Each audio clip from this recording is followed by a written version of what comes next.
আসসালামু আলাইকুম। মাত্র 1500 টাকা বাজেটে শহরের যান্ত্রিকতার বাইরে ঘুরে আসুন ভোলা শহরের চর ফ্যাশন এলাকায় চর কুকরিমুকরিতে। বাইকে করে লাহারহাট ফেরিতে এসে ফেরির টিকিট কাটতে হবে 120 টাকা ফেরি এবং ঘাটের টিকিট 20 টাকা। এরপর আমরা বাইকগুলো নিয়ে ফেরিতে উঠে গেলাম।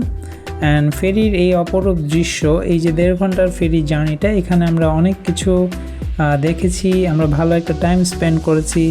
ফেরিতে কিন্তু চায়ের দোকান রয়েছে, আপনারা চাইলে ছোটোখাটো স্ন্যাক্স খেয়ে নিতে পারেন এবং ফেরিতে একটু সাবধানে থাকা ভালো। এই যে দেখছেন আমাদের একজনের জুতো সম্পূর্ণ ভিজে গিয়েছে। ফেরির পানি এসে সাইড দিয়ে একটা স্পিড বোট যাচ্ছিল, যার স্পিডে ফেরির উপরও পানি চলে আসে।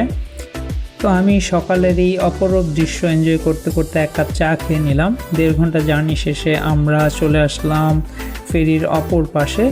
অ্যান্ড এরপর আমরা নাস্তা করে বেরিয়ে গেলাম আবার বাইক নিয়ে। Almost 110 kilometre journey. But the fun fact is, এই রোডটা এত জোস এবং ফেরি থাকার কারণে এই রাস্তাটাতে গাড়ি ঘোড়া আসলে খুবই কম। অ্যান্ড চলতে চলতে ভোলা শহরের এই মসজিদটা আমার খুবই ভালো লেগেছে, তো এখানে আমি একটু থেমেছিলাম। দেন আমরা একটা ব্রেক নিয়ে আমরা একটা নাস্তা করে ফেললাম। এখানে মিষ্টি ছিল, আমরা সিঙ্গারা খেয়েছিলাম। এরপর বাইক রাইড করতে করতে আমরাও একসময় টায়ার্ড হয়ে যাই, তো অগত্যা আসলে রাস্তার পাশে এভাবে শুয়ে আমাদের রেস্ট নিতে হয়। প্রায় 3 ঘন্টা বাইক জার্নি শেষে আমরা চলে আসলাম চর কচ্ছপিয়া। এখানে আপনারা স্পিড বোট অথবা লঞ্চে যেতে পারেন। চর কচ্ছপিয়া থেকে স্পিড বোটে ভাড়া পড়বে মাত্র 200 টাকা এবং লঞ্চে ভাড়া পড়বে 70 টাকা। আমি সাজেস্ট করব স্পিড বোট নিয়ে নেবেন। এই ক্ষেত্রে স্পিড বোটের যে বাতাস এবং প্রকৃতির সৌন্দর্য আপনাকে ন্যাচারের সাথে রিলেট করবে, কানেক্ট করবে এবং at the same time speed বোটে আপনি এই প্রকৃতির সৌন্দর্য ভালোভাবে উপভোগ করতে পারবেন। এরপর স্পিড বোট থেকে নেমে আমরা একটা অটো নিয়ে নিলাম। স্পিড বোটে জার্নি শেষে এখানে অটো নিয়ে চলে আসতে হবে নারিকেল বাগান। ভাড়া পড়বে প্রায় 200 টাকার মতো, আমরা যেহেতু 6 জন ছিলাম। এরপর অটো থেকে নেমে একটা ছোট সাঁকো পের হতে হয়। তো এই জার্নিটার মাঝে বেশ কিছু আসলে এরকম ছোটোখাটো অ্যাডভেঞ্চার রয়েছে, যার কারণে আমার জার্নিটা বেশ ভালো লেগেছে। তো সাঁকো পের হয়ে এরকম বনের ভিতর দিয়ে একটা রাস্তা গেছে, প্রায় এখানে 15 মিনিটস ওয়াকিং ডিস্টেন্স রয়েছে এবং এই রাস্তাটা আসলে খুব ভালো আপনাকে প্রকৃতির সাথে আপনার সম্পর্ক গড়ে তুলবে। তো এই রাস্তাটা পার হওয়ার পর এখানে আমাদের নদী পার হতে হয়েছে একটা নৌকা দিয়ে, মাত্র 10 টাকা করে লাগে। অ্যান্ড দিস ইজ চর কুকরিমুকরি। আমরা এখানে এসে একটা টেন্ট নিলাম। মজার ব্যাপার হচ্ছে যে কোনো জায়গায় ট্যুরে গেলে থাকার খরচ যেটা সেটা অনেক বেশি হয়ে থাকে, বাট এই জায়গায় আপনি প্রকৃতির সাথে এনজয় করতে করতে টেন্টের রাতে থাকতে পারবেন খোলা আকাশের নিচে।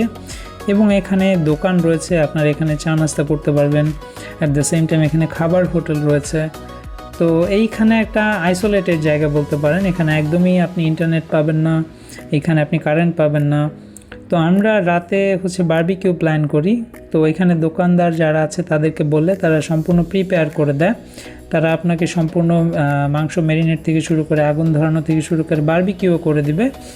বাট আমরা নিজেরা করার সিদ্ধান্ত নিয়েছিলাম, এটার মাঝে অন্যরকম একটা ভালো লাগা কাজ করে। দেন আমরা বারবিকিউ শেষ করে আমরা সবাই খেয়ে নিলাম। তো এই জার্নিটার মাঝে আসলে এইটা অনেক ভালো লাগার একটা ব্যাপার ছিল যে এরকম আইসোলেটেড একটা প্লেসে আপনারা রাতে বারবিকিউ করছেন। অ্যান্ড সকালের এই ভিউটা আমার খুবই ভালো লেগেছে, একদমই খালি একটা জায়গা, কেউ কোথাও নেই। যারা এখন চর কুকরিমুকরি যাবেন তারা ফেরার সময় একটু খেয়াল রাখবেন, এখানে ভাটা পড়ে, ভাটার সময় হলে নদী পার হতে একটু সমস্যা হয়। তো ফাইনালি একটা কথাই বলবো, এত কম বাজেটে চর কুকরিমুকরির মতো এত সুন্দর একটা জায়গা আমার মনে হয় না বাংলাদেশে আর কোথাও রয়েছে। বরিশাল থেকে যারা নিরিবিলি পরিবেশে ঘুরতে পছন্দ করেন তাদের জন্য আমার সাজেশন থাকবে আপনারা চর কুকরিমুকরি একবার ঘুরে আসতে পারেন, বিকজ এর জার্নি এবং খোলা আকাশের নিচে আপনারা টেন্টে থাকবেন, এটা সম্পূর্ণ আলাদা একটা experience. At the same time এখানে আপনারা স্পিড বোটে পার হচ্ছেন, আপনারা সাঁকো পার হচ্ছেন, বনের ভিতর দিয়ে একটা রাস্তা চলে গিয়েছে, সেখানে আপনারা হাঁটছেন, আপনারা দেখছেন আপনার চোখের সামনে শত শত বক উড়ে যাচ্ছে, আপনারা একদম সরু নদীর মাঝখান দিয়ে দুই পাশে গাছপালা আপনারা যাচ্ছেন। তো এই যে ব্যাপারগুলো না, এগুলো এত অল্প বাজেটে আসলে অন্য কোথাও পাওয়া যাবে না। তো আজকে এই পর্যন্তই, দেখা হবে নতুন কোনো ভিডিওতে নতুন কোনো জায়গায়।